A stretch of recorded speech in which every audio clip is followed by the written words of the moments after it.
こ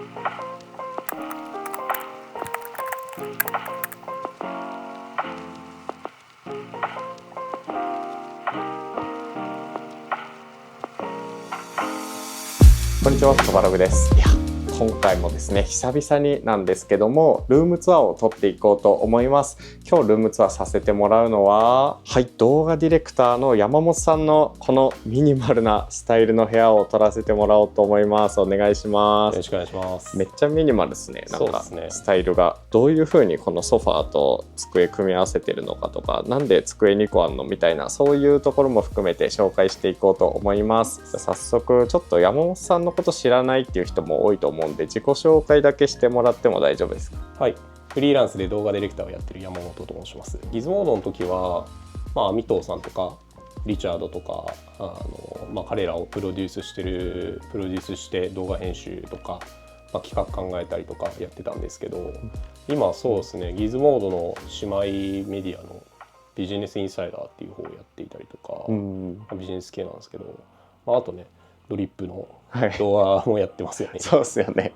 とか、あと言えないところでも結構メディア系の裏方みたいなやったりとか。ありがとうございます。結構5年前とかですか？そうですね。もっと僕が多分山本さんと会った時は、ギズモードの中の人として、そうですね、ギズモード確かお会いして、そこからなんかいつの間にかギズモードも YouTube とかやり始めて。そうですね。いや、あれだからあれですよね、アミトーさんと一緒にいましたよね。そうですよね。初めてアミトーさんと外で動画撮った日でしたね。あ、マジですか？じゃあ記念すべき日にそうですね。山本さんに僕は会ってるわけなんですね。なんか動画とかだと YouTuber のデスクとかカメラ機材とかやっぱよく見るんですけど、裏方の人がどういう風に仕事してるかって意外と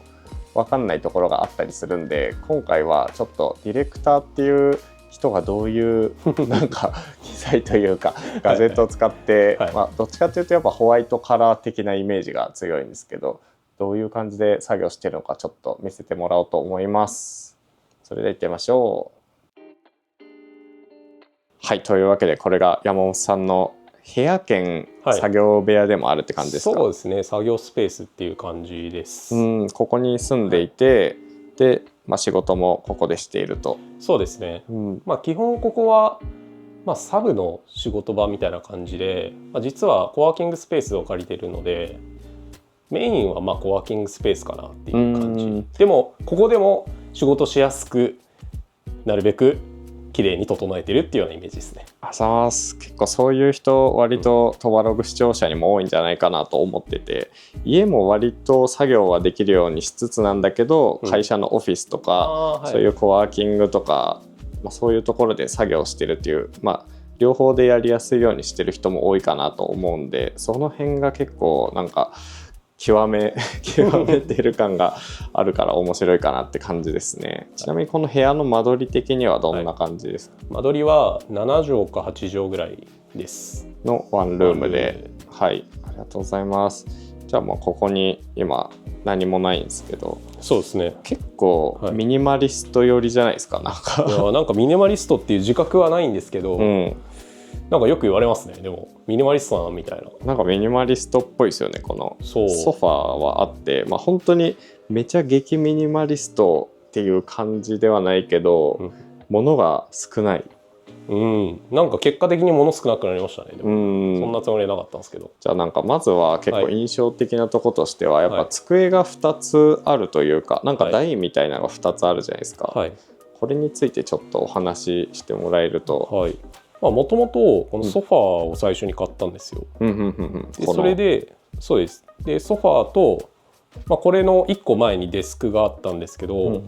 そのデスクとこのソファーで膝の上でパソコンを置いたりして仕事してたんですけど、結構膝の上でやるとしんどいんでデスクを買おうかなと思って、この黒いデスクをまず最初に買いました。これ結構おもろくないですか？そうなんですよ。これ知ってました？いや、知らなかったです。なんか近いようなのは IKEA とかで見たことあったんですけど、結構この横から見ると斜めになってて。そうなんです。これ国用が業務向けに出してる、ペルソっていうものなんですけど、これ実はギズモードのオフィスにあってでそれで使っていてよかったなと思って、中古家具のやつも取り扱ってるショップで買いました。オフィスバスターズ的な。オフィスバスター的な。意外とこう見てみると質感が結構いいというか、この辺がいわゆる山崎実業っぽいサラサラしたそうですね、マットな素材感になってて、ここ面白いですね。これ革っぽい、革なのかフェイクレザーなのか、この脂肪感がある滑らないようになってるっていうのが結構印象的かなと。結構これ重くて、こういうサイドテーブル僕も買う前にその IKEA とかいろんなメーカーのやつ一応見てみたんですけど、やっぱねこのしっかりしてるんですよね。ちゃんと業務用に作られてるんで、この足の部分がアイアンなんですけど、これ後で持ってみたらめちゃくちゃ重いです。だからこの見た目は華奢っぽいけど重いからなんか安定感があるって感じですか。タイピングとかしててもあんまこうガタガタしないからすごく作業はしやすくて、おすすめです。めちゃくちゃ。高さとかは変えられるわけではないですかね。高さはもう一定ですね。なので結構ちゃんと座面の高さとこの高さをシミュレーションして買うのがおすすめですね。ちょっと高いと多分しんどいと思うんで。確かに。それは何のソファーとかなんですか。これ IKEA の何でしたっけ、ソーデルハムみたいなやつで、これもねギズモードのオフィスにあったんですよ。やばいですね。オフィスに住みたいタイプの。そうオフィスで仕事しやすいなこのソファーと思ってなんかそれのねミニバージョンがこれがそうで、でこの机と合わせて、こういう感じでちょっとこう引いて、ラップトップ1枚で作業できるときはもうこういう感じでソファーに座っちゃって、こうっすね。いいっすね。なんかカフェっぽいですね。ちょっとこうっすね。ちょっと疲れてきたらこうやるみたいな。めっちゃいい。これいいっすね。この感じで、ホームポットで音楽かけながら、これで恥ずかしいっすね。これなんか普段の俺のなんか仕事の仕方。いやめっちゃいいめっちゃいいめっちゃいい。その感じなんですね。だからこの深さがあってもこうゆったりして。そうですね、そうこのソファーね結構奥行きがあってねすごい座りやすいんですよね。確かに半分ベッドみたいな。そうそんな感じです。ここにデスクがでかいのバーンってあると、やっぱ部屋の圧迫感もすごいし、ちょっとスペースが取りにくくなったりするんで、メインでこのラップトップだけでやるって場合だとかなりいいっすよね。そうですね。サイズ感は。だからソファー家にあってあんまりのね大きいデスクを導入できないとか導入したくない人は、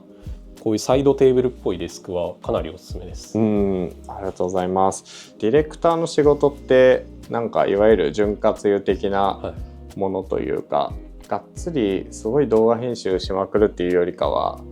考える系の方が多い感じなんですかね。そうですね。その自分の中で決めてるラインがあって、動画編集の中でもカットまではやる。でカット以降は他の映像制作できる人にお任せするみたいな、なんかそういう自分の中で今ルールになってますね。カットまで作っちゃえば流れはだいぶ出来上がりますもんね。そうなんですよ。なのでもうねカットとかは多分トバログさん分かると思いますけど、もう本当にこう小さいモニターでもできるというか、ある種本当どこでもできるカフェでもコワーキングスペースでもできるので、こういう形でちょっとカジュアルなセットアップでもうカットガーってやるみたいな感じです。いいですね。マシン自体はこれは MacBook Pro の M1 Pro のやつです。の14インチですか。14インチです。いいっすね。何にもない、何にもここにもないし、デスクトップも何も置いてなくないですか。そうなんですよ。デスクトップに何も置かない派です。こんな小さく、こんな少なくできるんですね。こんな1個そこもあれですね、使わないものは置かない派ですね。意外と実配列というか、そうですね、編集者っぽいところがここに出てます。ここだけじゃなくて面白いのが、こっちがあるっていうところだと思うんですけど、こっちも見てもいいですか。はい、もちろん。こっちのデスクは結構ディスプレイが置いてあったりするけど、めっちゃ小スペースで、ここもちょっと印象的ですね。なんかどういう感じなのか、テーマから教えてもらえると。テーマは午前中集中スペース。いいっすね。午前中になんかこう確認事とかをしちゃいたいタイプなんで、その時にでっかいディスプレイでやって昼になったらコワーキングスペースに移動するみたいな、まなんかそういう感じでちょっと午前はここでやるみたいなルールにしてます、あ、そういう感じなんですね、はい、ルーティンが。そうですね。どういうものが置いてあるかちょっと見ていきたいんですけど、まずディスプレイは何ですか？ディスプレイはこれは Apple のスタジオディスプレイっていう、スタジオディスプレイのいいところはここのポートがUSB3 発っていうのがいいんですよね。 USB-C3 発すごい。これ USB-C3 発のサンダーボルト一発、そうです。これすごい。USB-C のストレージ挿しておけばこのサンダーボルトで Mac につなげた時にもう全てこのハブにつながっているものが Mac にもつながるという。いいですね。これは USB ハブ的な役割にもなるわけなんですね。スタジオディスプレイ買った理由とかってあります？なんかずっとディスプレイが欲しいなって思ってたんですけど、ディスプレイ買っちゃうとディスプレイない時に仕事する気落ちちゃうんじゃないかなっていうので買ってなかったんですけど、なんかスタジオディスプレイはもうこれ買っちゃえばこの先10年困らないんだろうなっていうなんとなくの安心感が出たんで買いました。結構この横から見ても角度今ちょっと変えたりしてたんですけど、そうですね。これはこういうスタンドが、意外とフレキシブルなんですね。これめっちゃいいですよ。これだけで本当に買う価値がありました。ちょっと高いですけど後ろにねリンゴのロゴがあるっていう、平岡さんがアイランド型のデスクにしたいって言ってて、だからリンゴのロゴがでっかくあるのが、アイランドデスクにとって大事なんだっていいっすねいう風に言ってた気がします。あと15年ぐらいしたらディスプレイよりリンゴのサイズの方が大きくなる。そうリンゴでっかいリンゴの上にディスプレイが乗るっていうラルフローレンとかベンツとか BMW と BMW と同じようそうあ、なるほど。ここに MacBook をスライドで、これ最初からついてるやつなんですか？僕が勝手に改造しました。いやこれいいかも。これいいっすね。自分でドリルで穴開けて、すごい。ここだけ Amazon に売ってて、後ろが木なんでここに普通になるほどな。おもろ。このそもそものこのデスクはなんていう、これはイービンっていう、一時期すごい有名になった、ミニマリストの渋さんが使ってるっていうので、一時期話題になったやつなんですけど、なんか渋がこれ使ってるイメージが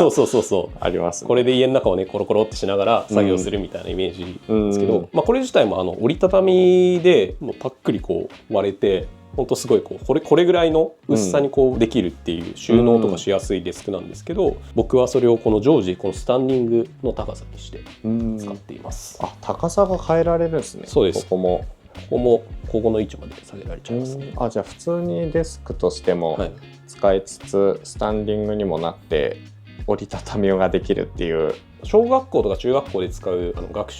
学校にあるデスクと同じぐらいの大きさ、今のなんか世の中に出回ってるデスクって大きすぎる説ありますよね。150センチ以下は使わないみたいな。そう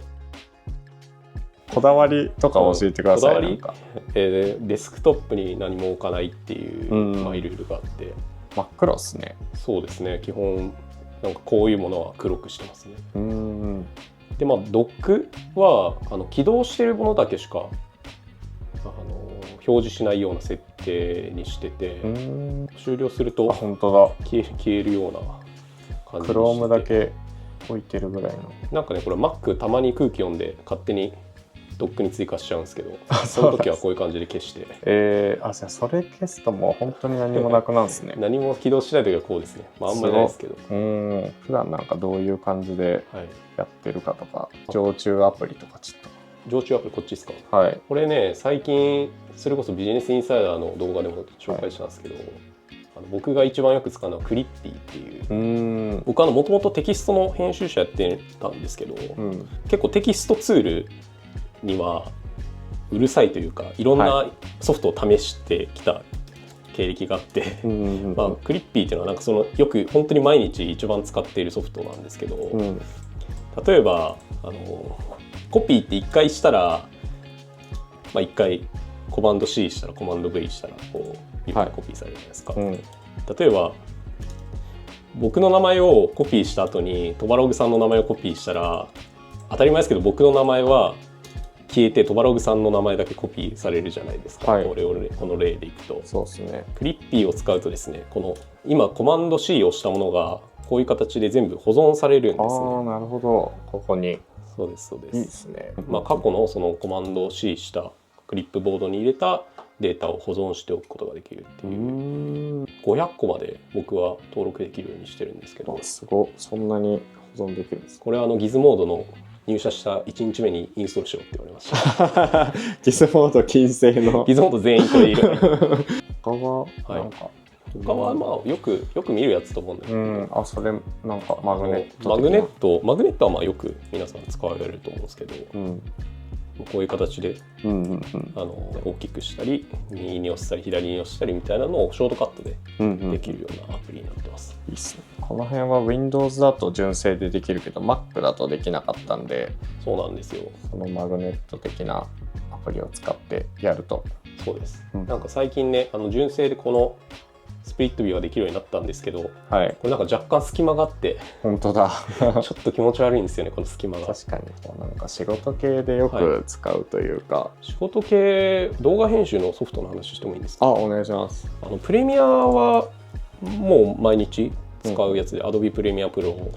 で、ファイナルカットとかじゃなくてそれの理由とかあります？一人で編集する分には全然ファイナルカットとかダヴィンチとかでも僕はいいんですけど、やっぱり動画ディレクターっていう仕事上他の編集者さんとやり取りして作業する必要があるんで、そうなるとやっぱプレミアで揃えるみたいなのがちょっとこう暗黙の了解みたいになってるんですよ。なのでプレミアじゃないと仕事ができないみたいな、マイクロソフトオフィスでいうオフィスみたいなそうです感じですよね。標準暗黙の了解で、暗黙の了解系の、どうせならトバログさんが出てるドリップラウンジの動画編集をどうやってるかみたいな話なんですけど、プレミアプロで標準的な形で編集はしてるんですけど、僕がさっき言ったようにカットだけやってるっていうふうにお伝えしたんですけど、どういうフローでやってるかっていうと、プロジェクトを立ち上げるときにテンプレートを作っちゃってるんですよ。なるほど。こういった形ですでに用意しておいたシーケンスとか BGM とか SE とかそういうものが読み込まれるようになっていて、でこのシーケンスの中に結構こう秘密が隠されていて、このメインっていうシーケンスを編集するようにしてるんですね。でこのメインというシーケンスはどうなってるかというと、マルチカメラシーケンスっていう2台のカメラを簡単に編集できるような設定になっていて、そのシーケンスの中にドリップで撮った1カメと2カメをドンドンって入れちゃうと、もうこのメインっていうシーケンスをいじるだけで簡単に1カメ2カメの切り替えスイッチングができるっていう、そういうその結構効率的な運用をしてシーケンスを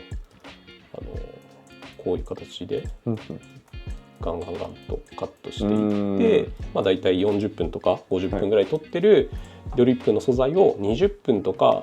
30分以内にまとめて編集者さんにあと字幕つけたりとかお願いしますみたいな形で振っています。なるほど。じゃあその2カメのやつのアングルも自分でセットした状態で渡すって感じ。それもMP4 とかで書き出した後にあれですかね、字幕つけてもらうみたいな。そうですね、このセッティングで作った完成尺の動画を1回 MP4 に書き出して、でこれに字幕をつけてくださいっていうふうにお渡しするっていうような形です。っていうので完成すると、こういった形でこういうアバンっていう最初の冒頭のやつが入っていて、そこからすごい結構ちゃんと動きますね。ドリップのロゴが入ってみたいな。やばいテンションが適当。やっぱちょりーじゃないよ。そもそもなんでその編集者から動画ディレクターになってみたいな、編集者になるのも結構珍しいというか、もともとガジェットが好きで高校生の時から Mac がすごい好きで、ギズモードは完全にそれで入ったんですよ。だったんですけど、どちらかというとそういうコンテンツを作ったりとか自分の好きなことを好きだっていう風に発信することが楽しいなと思って、やっぱその時に記事やってたんですけど、このまま記事やっててなんか誰が見てくれるのかなっていう疑問が自分の中であって、でそれでアミトーさんと動画を始めるんですね。2人で2人ともやっぱ編集者で、何も動画の知識はなかったんで、なんかわかんないですけど、アミトさんに iPhone のケース開けてみたいなのを言って、でそれをなんか記事を作るかのようになんかこう話してることをカットして入れ替えたりとかしてたら、なんかギズモードの動画いいねって言っていただくことが多くなってきて、でもそこからなんかもうボトムアップ的になんか5年後のマイルストーンギズモードとかそういう資料とか作るわけでもなく、ないですね。なんか面白そうだからやってみようって言ってやってったって感じですいやめっちゃノリでやってましたね。いいっすね。でも逆にそれができる会社っていうのも確かに面白い。いやいい会社だったと思いますよ。すごいなんか急に呼び出されて、はい、なんかお金予算出すからちゃんとやってみたいな感じで言われてみたいなやりますみたいな感じですごい。でそこからねアミトーさんとかリチャードとかいろんなメンバーを動画にそうですね。最初なんかでも本当はアミトーさんと2人のイメージだったけど、そうですね、途中からリチャードとか金本さんとかでもショートでめっちゃバズってすごいバーンって伸びたイメージがあって、そこはなんかやっぱ山本さんのこの腕というかそういやそんなことない全然ないんですけど、そうですね、なんかどんなその60秒だろうが15分の動画 YouTube だろうがなんか考えていることはなんかいつも同じで、この演者が出た時になんかどういうことが話せるだろうかっていうのを前提に考えるんで、なんかあんま何でもいいやと思って作ってる感じっていうよりかは、リチャードだったら普段からカメラ回ってないところから宇宙の話とかはよくしてたんで、なんかそれって動画になるよねとかコンテンツになるよねみたいなのを、思ってたみたいなのを形にしたのがたまたまハマったっていうようなイメージですけどね。動画ディレクターってすごいおもろい仕事だなって思って、やっぱり動画編集ってこういうソフトを使えるっていう、スキル知識とかの部分も大事なんですけど、動画ディレクターやっててすごい思うのはその現場で撮影してる合間合間のなんかその5人のしょうもない会話とか、なんかそういうのからなんか鳥羽さんってこういうキャラなんだろうなみたいなのをなんか読み取って編集するときにすごい考えるんですよね。だから鳥羽さんがボケた後は絶対バツって切っちゃった方が面白いなとか、なんか圭介さんがボケた時はちょっとこう変な間合いをあえて残して、なんかちょっと変な人なんだなというか、なんかいつもこういう集中受けてんだろうなみたいなのを見せてあげるみたいな、なんか編集する以外のところのこういう察知能力みたいなのは、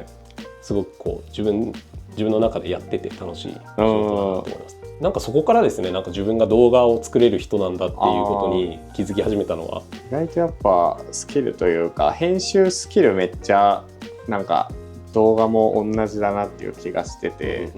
割となんかその辺が結構編集タイプというか、そうですね、ディレクタータイプですよね。演者っていうより、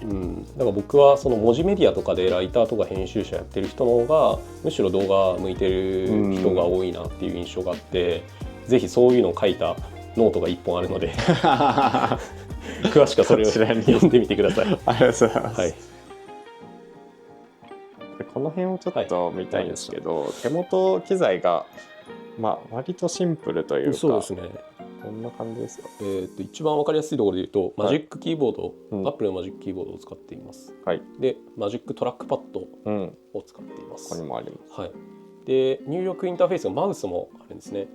で、こっちをメインに使ってるんですけど、これ鳥羽さんも紹介されてたエレコムのイストっていうトラックボードです。ベアリングの。そうです。これすごい気持ちいいですよね。音と動きがすごい良くて。ベアリングのトラックボールをあえて買いました。でここがそこの骨が痛いんで、トラックボール使ってるので、ここ骨をこう優しくキャッチしてくれる。なんか2つトラックパッドもあるし、トラックボールもあるんですけど、なんかこだわりみたいな。そうですね、これトラックボールのこのイストの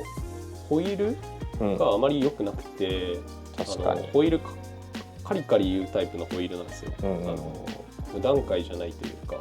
なのでスクロールするときだけこっちでしてます。スクロール専用のトラック。スクロール専用、豪華っすね。豪華ですよね。動画編集してるときはトラックボールの方がいいんですけど、なんかテキスト書いてるときこっちの方が良かったりして、そういう使い分けとかってあります？ありますあります。なんか気持ち的にやっぱりトラックパッドでこうやりたいときとかもあって、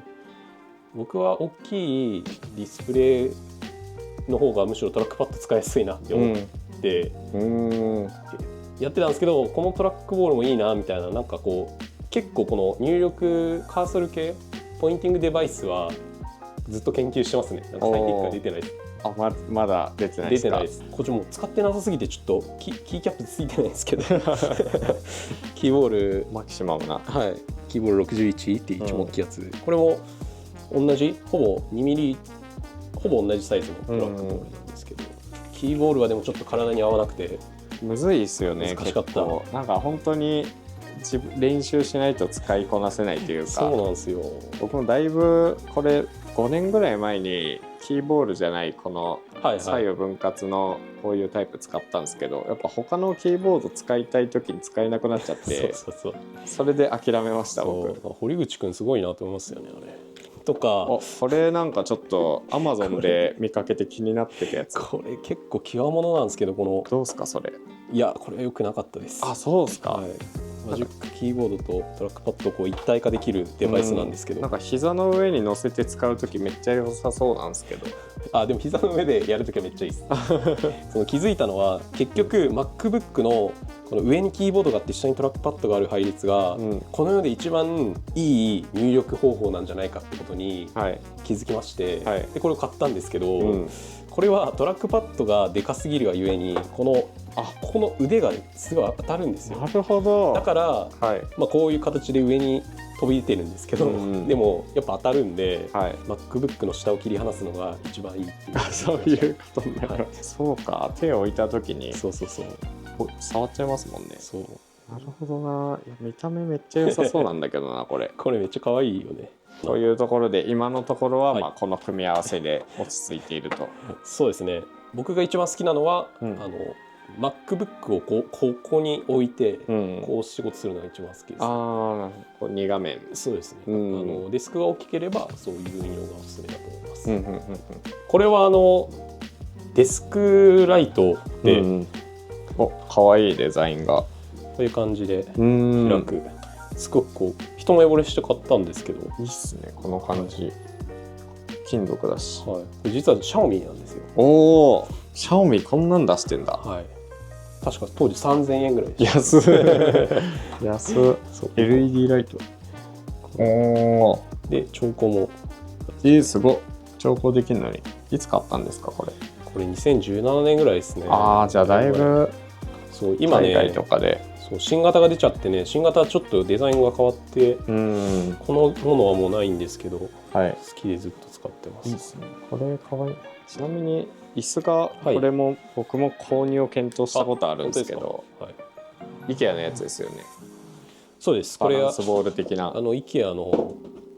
なんていう椅子か忘れたんですけど、5000円ぐらいで買える椅子で、これは使い方がすごい面白くて、本当にちょこんと座るようにできてるんで、こういう形で斜めに座っても安定するような形になってるんです。僕腰が悪くてすごく、腰が悪いとやっぱりこう座骨でちゃんとこう、骨盤で座るっていうのを意識しないと腰がやられちゃうんで、なんかこういうちょっと背筋が伸びる、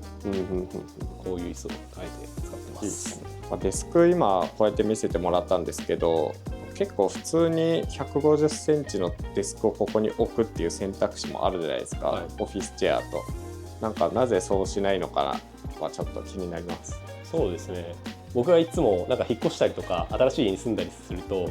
1個絶対決めてるルールがあって、作業できる場所を2つ以上絶対作るっていうのを1個ルールにしてるんですよ。で、この7畳8畳ぐらいのワンルームのサイズでってなると、